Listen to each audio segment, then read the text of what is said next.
Hey, Robert here from Meshmasters. I wanted to create a quick video about a topic I constantly see go wrong both in our own internal art team as well as in other art teams within our own space, which is the game VR industry and 3D real-time 3D space, but also in other creative agencies, and that is the topic of giving and making realistic time estimations as an artist towards a client or manager. To give you an example, personally from our own experience in our company, but I've seen this happen throughout my career, if I am running a project for a client and I always ask to our team and our artists, both our core team and our external team of freelancers, okay, here's a task, we need, let's say, a character. And I go to a character artist and I ask them, can you do this and how long do you think you need for this? And let's say they come back to me like, yeah, cool, we can do this, awesome, and it's gonna take, say, a week. At that point, no matter what they say, by the way, even if they would say like a month, it doesn't matter, I immediately assume it's going to be twice as long. And in our project planning, I also plan it in as twice as long. Not like adding like maybe 30%, no, twice as long.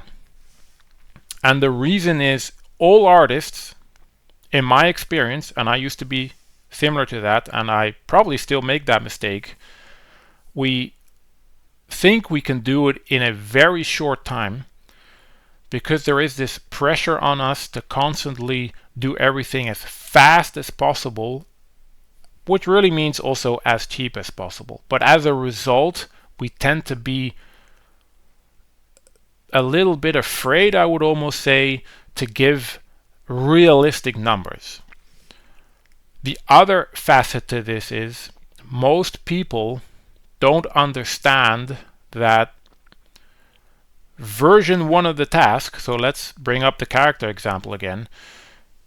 If you're making a character model, the finished piece is completely implemented in the game engine.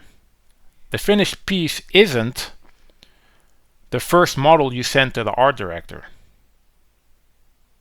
The finished piece is after the reviewing and the green lit that it's good and that it's implemented in the game. So most people, when they estimate numbers in their head, what they tend to do is they look at only the production of said task, in this case the character. So they might go into their head and they're like, oh yeah, okay, cool, yeah, I need like half a day to do the block out, and then I maybe need let's say 2 days, maybe 3 days to do the high poly model, and then 1 day to do the retopo to the low poly model, and then maybe like 2 hours to do the UVs, and then let's say maybe 1 more day to do the textures, and then they completely forget about implementation into the engine because in their brain the model is kind of done. Not realizing that in all those steps something can go wrong.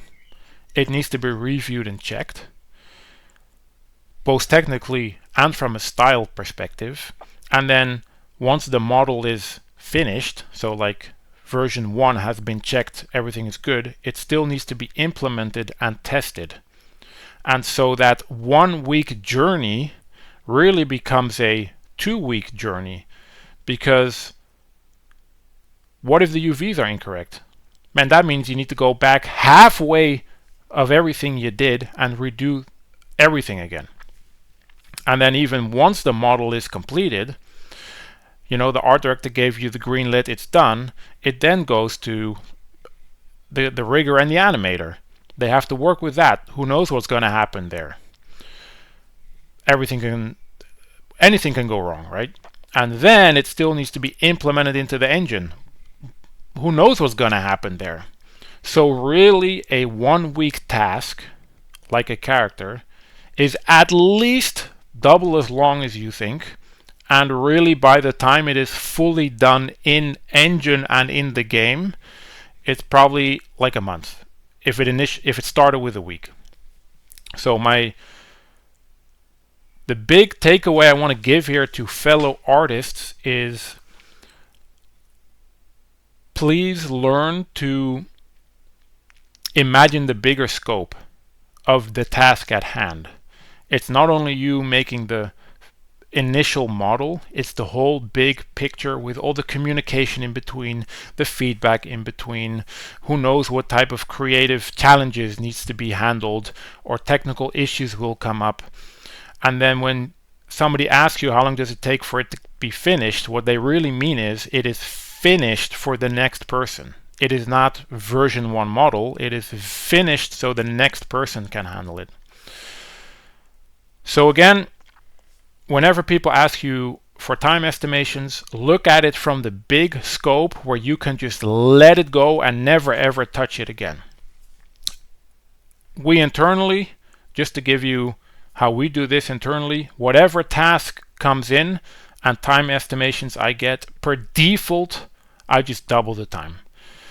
And let's say it is a 10-day task, I add 5 days to it for production. So that initial 10 days of production by the artist, I just add 50%, so it becomes 15 days for production. And then the other remaining 5 days to get to the 20 doubled time, that is polish time. So 10 days become 20 days. I hope it helps. I hope you will be able to implement this a little bit and come up with more realistic times, because it will really help managers as well. And if there's anything you ever need regarding this topic, reach out to us and we'll have a chat. Thanks. Catch you later.